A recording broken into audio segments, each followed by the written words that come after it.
Milagre real. Jovem livre de ovários policísticos, uma história de fé na congregação cristã no Brasil. Capítulo 1. O desespero que precede a esperança. A luz da manhã entrava tímida pela janela do pequeno apartamento no bairro de Vila Maria, em São Paulo. O cheiro de café recém-coado se misturava ao aroma do pão caseiro que Dona Maria havia preparado ainda de madrugada, como fazia todas as manhãs antes de sair para o trabalho. Mas naquele dia, o clima na cozinha não era de tranquilidade. Sentada à mesa com as mãos trêmulas segurando uma xícara de chá de camomila, estava Larissa, 22 anos, filha única de um casal de obreiros fiéis da Congregação Cristã no Brasil, CCB.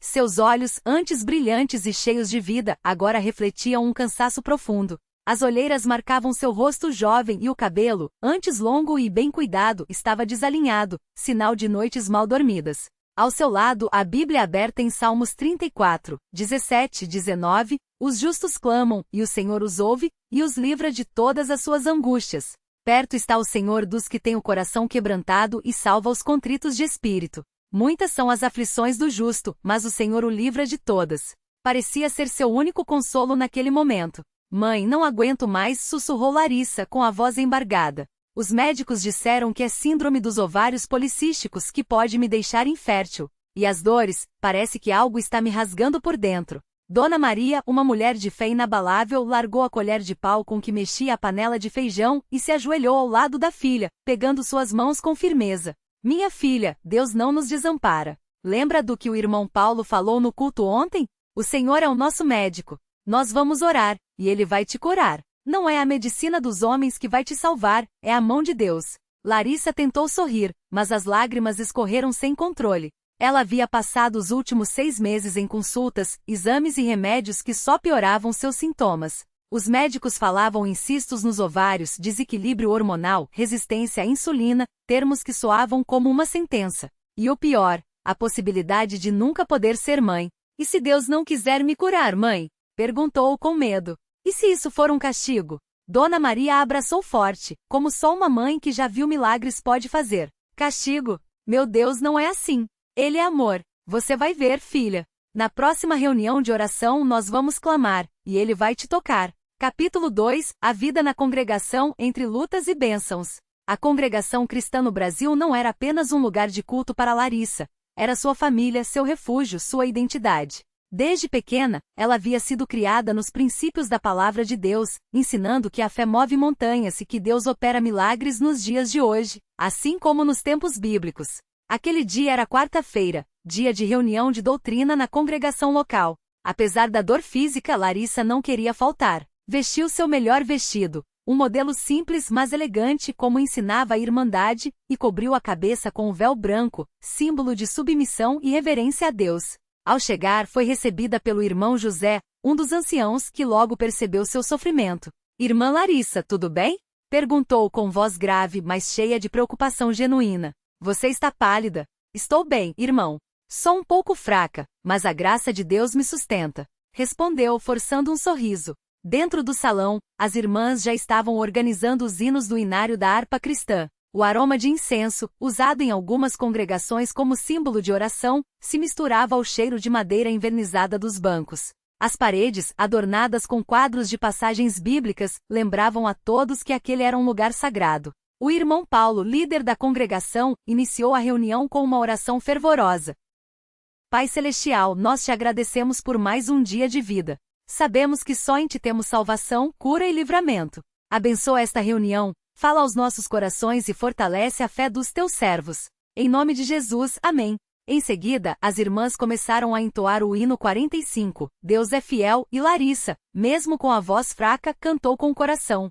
Deus é fiel, Deus é fiel. Em suas promessas é leal? Mas, no meio do culto, uma dor aguda a fez dobrar-se sobre o banco. As irmãs ao seu lado notaram e discretamente a apoiaram. A irmã Ana, uma senhora de quase 70 anos, conhecida por sua fé militante, sussurrou. Segura na mão de Deus, minha filha.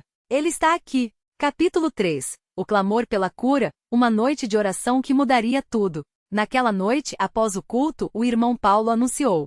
Irmãos, temos uma irmã aqui que está passando por uma prova muito difícil. A irmã Larissa está com um problema de saúde grave, mas nós sabemos que nada é impossível para Deus. Vamos fazer uma cadeia de oração por ela. Todos se ajoelharam. As mãos se uniram, os olhos se fecharam, e os corações se voltaram para o trono da graça. O irmão João, um homem de poucas palavras, mas de fé poderosa, impôs as mãos sobre a cabeça de Larissa e começou a orar em línguas desconhecidas, como faziam os apóstolos em Atos 2.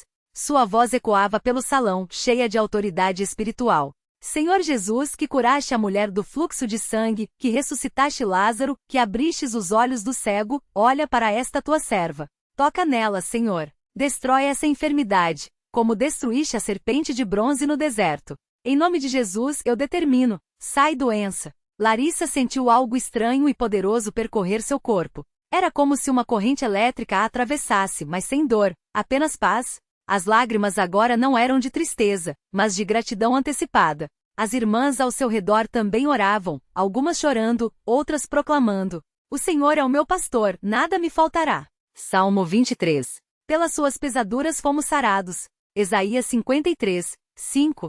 Deus de Abraão, Isaque e Jacó, manifesta teu poder. Por 40 minutos a congregação clamou, jejuou e intercedeu. Até as crianças, mesmo sem entender totalmente, repetiam: Jesus cura, Jesus salva. Quando o irmão Paulo finalmente disse amém, Larissa abriu os olhos, e a dor havia desaparecido. Irmãos, eu não sinto mais nada, exclamou, levantando-se com força renovada. As irmãs a abraçaram, os irmãos glorificaram a Deus, e o salão se encheu de alegria santa. Glória a Deus! Gritou o irmão José. Este é mais um milagre do Senhor em nosso meio. Capítulo 4. A confirmação médica, não há mais nada. No dia seguinte, Larissa foi ao médico para um exame de controle. O ginecologista, um homem cético, revisou os ultrassons anteriores e fez novos testes. Bom, disse, confundido, olhando para as imagens. Os cistos sumiram. Seu ovário direito, que estava com múltiplas formações, está normal. E seu nível hormonal está estável. Larissa sorriu, enquanto Dona Maria, ao seu lado, louvava a Deus em voz alta no consultório. Doutor, foi um milagre de Deus, afirmou Larissa sem medo. Ontem à noite minha congregação orou por mim, e Deus me curou. O médico, embora não fosse religioso, não teve como negar. Bem, a medicina não tem explicação para isso. Mas se você acha que foi um milagre, quem sou eu para duvidar? Ao sair do consultório, Larissa chorou de alegria. Não eram lágrimas de alívio, mas de adoração. Ela sabia que Deus havia ouvido seu clamor. Capítulo 5. O testemunho que abalou a congregação. No domingo seguinte, durante o culto de doutrina, o irmão Paulo convidou Larissa para dar seu testemunho. Irmãos, hoje temos aqui uma prova viva do poder de Deus, anunciou com voz emocionada. A irmã Larissa vai nos contar como o Senhor a livrou de uma enfermidade que os médicos disseram ser incurável. Larissa subiu ao púlpito, tremendo não de medo, mas de reverência. Olhou para os rostos expectantes, velhos, jovens, crianças, todos ávidos por ouvir uma história de fé vitoriosa. Irmãos, eu vim aqui hoje para glorificar a Deus, começou com voz firme. Há alguns meses, descobri que tinha ovários policísticos. Os médicos disseram que eu poderia nunca ter filhos, que a dor seria constante, que eu teria que tomar remédios para o resto da vida. Mas eu me lembrei das palavras do irmão Paulo: Deus é maior que qualquer diagnóstico. Ela contou como a dor a consumia, como as noites eram de choro, como a fé foi posta à prova. Mas também falou da noite de oração, do toque de Deus, da cura instantânea. Quando saí do médico ontem, ele me disse: não há mais nada. Você está curada. Irmãos, não foi a medicina, não foram os remédios, foi Jesus. Ele me tocou, me sarou, me deu uma nova vida. O salão explodiu em glórias. Homens e mulheres se levantaram, batiam palmas, cantavam, choravam. Alguns caíram de joelhos, outros ergueram as mãos em adoração. Aleluia! Glória a Deus! Gritavam. O irmão Antônio, um dos mais antigos da congregação, levantou-se e disse: isto é a prova de que Deus não mudou. Ele ainda opera milagres como nos tempos dos apóstolos. Que este testemunho fortaleça a fé de cada um aqui. Capítulo 6. Uma nova vida, servindo a Deus com gratidão. Nos meses que se seguiram, Larissa floresceu.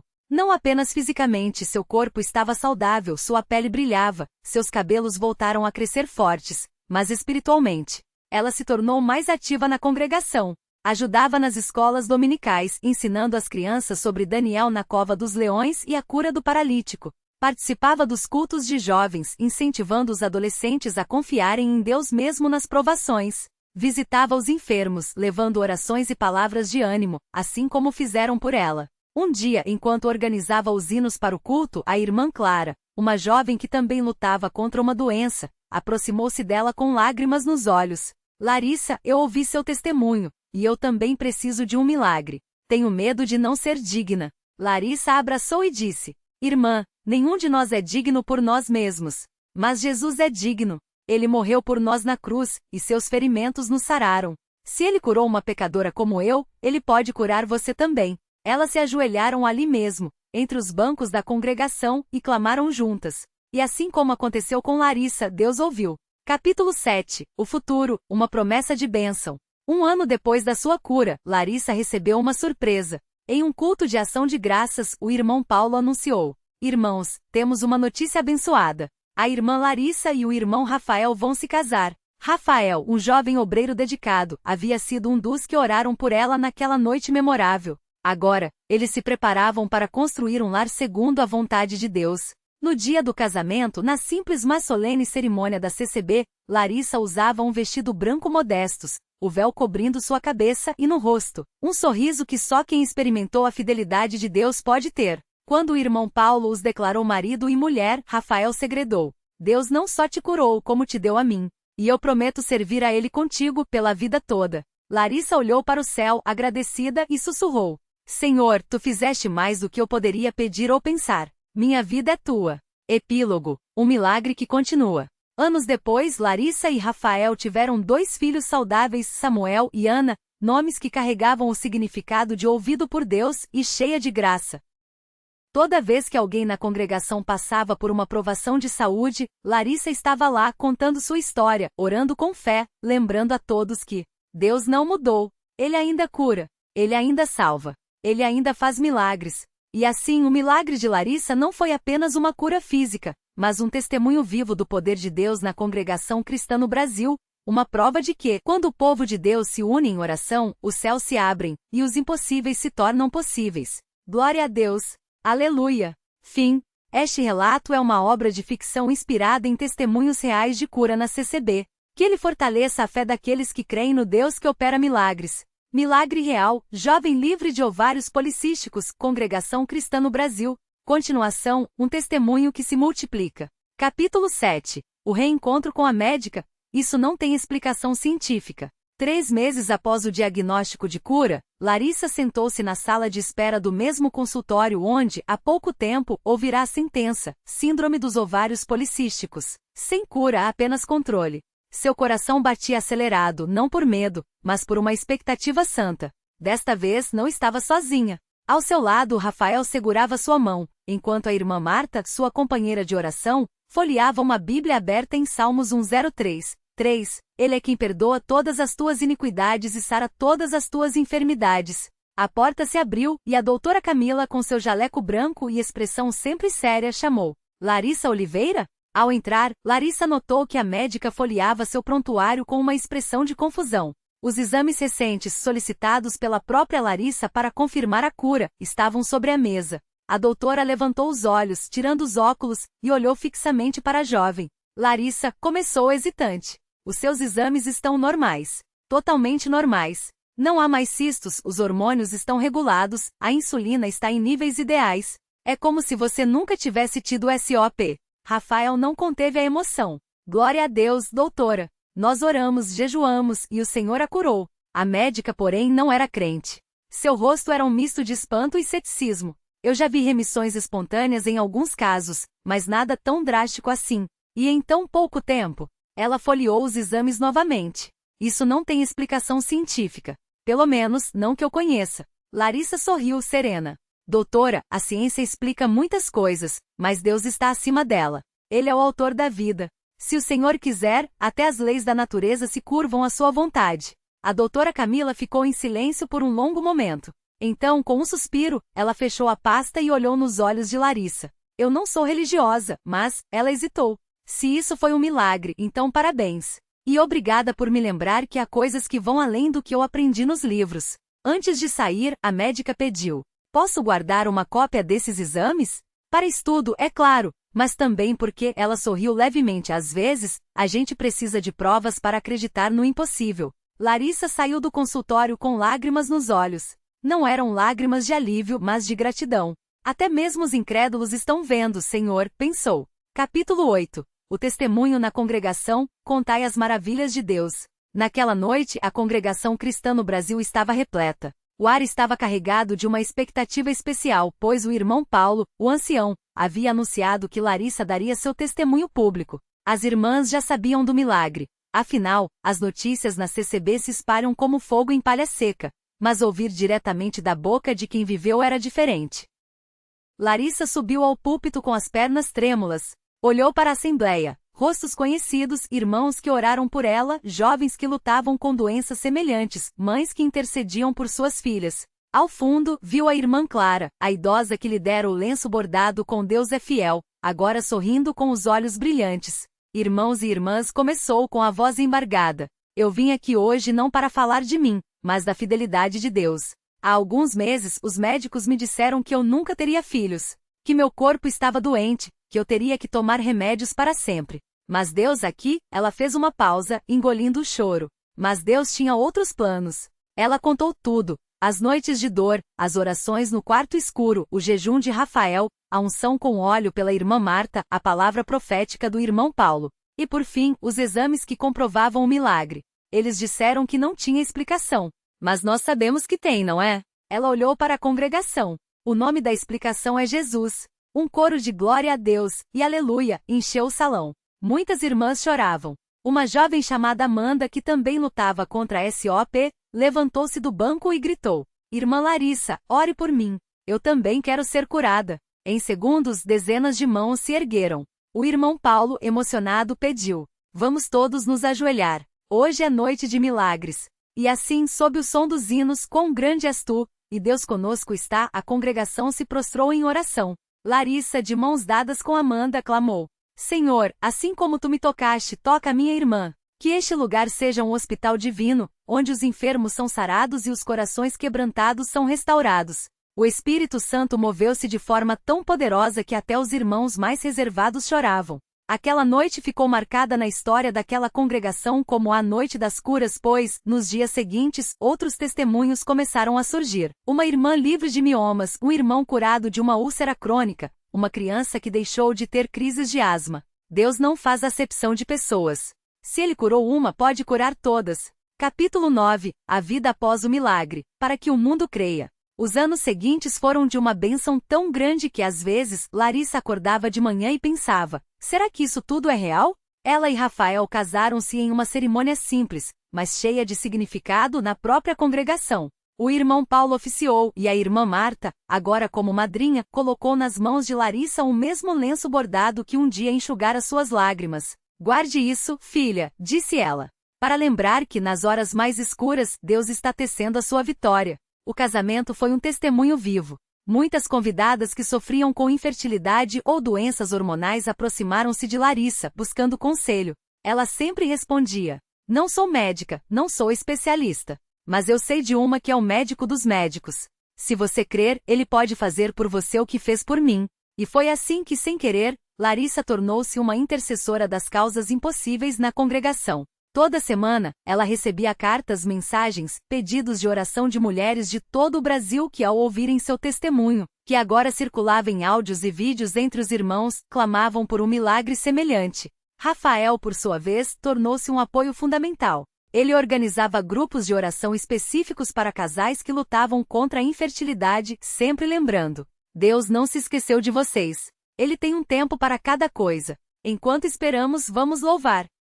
E louvar, eles faziam. Toda primeira sexta-feira do mês, a congregação realizava um culto da fé onde testemunhos de cura eram compartilhados, e os enfermos eram ungidos com óleo. Larissa sempre estava à frente, com sua Bíblia aberta em Marcos 11h24. Por isso vos digo: tudo quanto em oração pedirdes, crede que recebestes, e será assim convosco. Capítulo 10. Samuel e Ana, frutos da oração. Quando Larissa descobriu que estava grávida de Samuel, foi como se o céu se abrisse sobre ela. Ela e Rafael choraram juntos no quarto, agradecendo a Deus pela vida que crescia em seu ventre, uma vida que, segundo a medicina, nunca deveria ter existido. Nosso filho será uma prova viva do poder de Deus, disse Rafael, colocando a mão sobre a barriga de Larissa. E assim foi. Samuel nasceu saudável, forte, e com um detalhe que emocionou a todos: No ultrassom, a médica notou que no momento do parto, o bebê estava com as mãos levantadas, como em adoração. Esse menino já nasceu louvando, brincou o irmão Paulo, ao segurar Samuel pela primeira vez. 2 anos depois veio Ana. Seu nascimento foi ainda mais especial, pois Larissa engravidou naturalmente, sem nenhuma intervenção médica. Quando a pequena Ana abriu os olhos pela primeira vez, Larissa sussurrou: "Você é a graça de Deus na minha vida, filha." Nunca se esqueça disso. Os nomes não foram escolhas aleatórias. Samuel, porque Deus ouvirá o clamor de Larissa. Ana, porque, como a Ana bíblica, ela era uma mulher de oração que recebeu do Senhor mais do que pediu. Toda vez que alguém na congregação via Samuel correndo pelos corredores da igreja ou Ana cantando nos cultos infantis, era impossível não se lembrar: Deus faz milagres. E Ele ainda está no trono. Capítulo 11. A provação que veio. Porque Deus permite. Mas a vida não é feita só de vitórias. 4 anos após o nascimento de Ana, Rafael perdeu o emprego. A empresa onde trabalhava como contador fechou as portas, e de um dia para o outro, a família se viu em apuros financeiros. Como vamos pagar as contas, Rafael? Larissa perguntou uma noite com os olhos inchados de chorar. Rafael, porém, não estava abalado. Ele abriu a Bíblia e leu Filipenses 4:19. O meu Deus suprirá todas as vossas necessidades, segundo as suas riquezas na glória em Cristo Jesus. Ele segurou as mãos de Larissa. Nós já vimos Deus fazer o impossível uma vez. Por que duvidar agora? Mas as semanas passaram, e a situação piorou. As economias acabaram. Os credores começaram a ligar. Até mesmo o aluguel atrasou. Uma noite, enquanto as crianças dormiam, Larissa desabou. Será que Deus se esqueceu de nós? Porque Ele nos deu esse milagre da cura, mas agora nos deixa passar fome.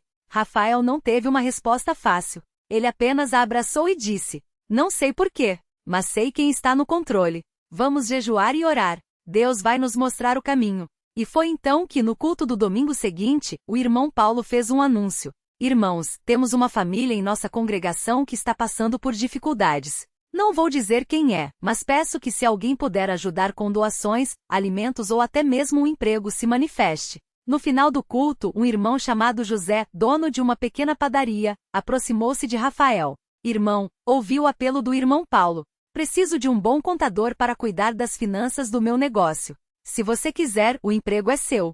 Rafael não conseguiu conter as lágrimas. Deus é fiel, Larissa, disse ele, ao chegar em casa com a notícia. Ele nunca nos abandona. Às vezes, ele só quer ver se ainda confiamos nele, mesmo quando não entendemos. Aqueles meses de escassez tornaram-se um novo testemunho. Larissa aprendeu que os milagres de Deus não são só para os momentos de alegria, mas também para os vales de provação.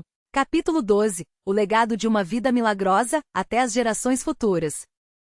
Anos se passaram. Samuel cresceu e tornou-se um jovem dedicado à obra de Deus, tocando violino nos cultos. Ana, com sua voz doce, cantava no coral infantil. Larissa, agora com alguns fios brancos no cabelo, continuava a ser uma coluna na congregação, sempre pronta a orar por quem precisasse. Uma tarde, enquanto organizava os arquivos da igreja, ela encontrou uma caixa velha com seus antigos exames médicos, aqueles que comprovavam a SOP. Ao lado estava o lenço bordado pela irmã Clara, agora desgastado pelo tempo. Ela sorriu, lembrando-se de tudo. Quanta coisa Deus fez desde então, pensou. Naquele mesmo dia, uma jovem chamada Juliana, recém-chegada à congregação, aproximou-se dela após o culto. Seus olhos estavam cheios de lágrimas. Irmã Larissa, eu ouvi seu testemunho hoje. Eu também tenho ovários policísticos. Os médicos disseram que nunca terei filhos. Mas, ela engoliu o choro. Você acha que Deus pode me curar como curou a senhora?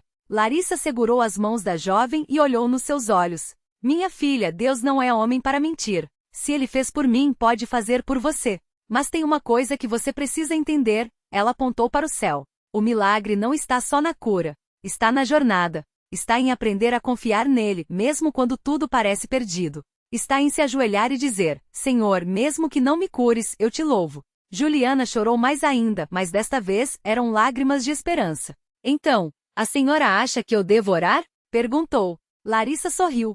Não só orar, minha filha, mas crer, porque a fé é a certeza das coisas que não se veem. E Deus, ela olhou para o altar, onde a luz do sol entrava pela janela, iluminando a cruz. Deus adora surpreender aqueles que creem. Epílogo, um milagre que nunca acaba.